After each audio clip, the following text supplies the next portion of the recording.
Hi there, and welcome back.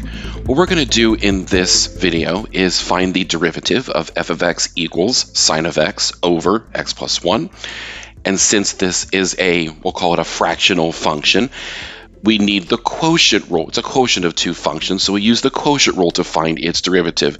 Now, over to the right, you notice, if we write the fraction as high over low, the derivative of high over low is low d high, which means low, the denominator, times the derivative of high, which is the numerator. So the denominator times the derivative of the numerator minus the numerator, high, d low, the derivative of the denominator, all over low squared. So to start this out, I'm going to write the derivative of the numerator and the derivative of the denominator.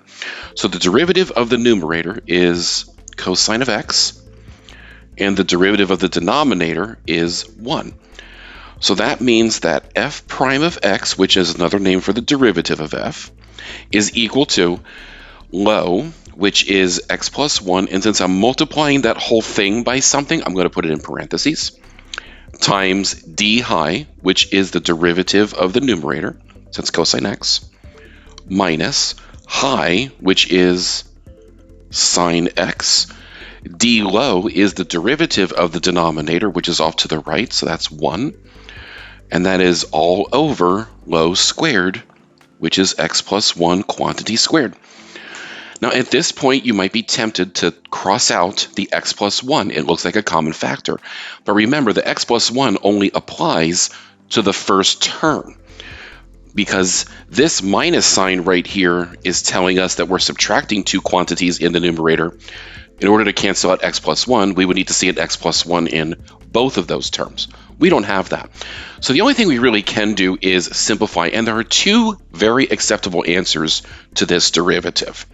So this is equal to, I'm going to leave this as x plus 1 quantity cosine x.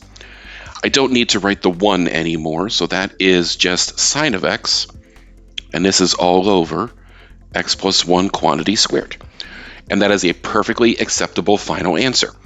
One other thing you may do is to distribute the x plus 1 and the cosine x, multiply them together, and write it that way. So if we multiply x to cosine x and 1 to cosine x, we have x cosine x plus 1 cosine x minus sine x all over x plus 1 squared, and realizing that, we really don't need to write that 1 there, so I'm just going to erase that.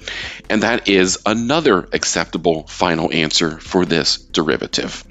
So there we have illustrating the quotient rule.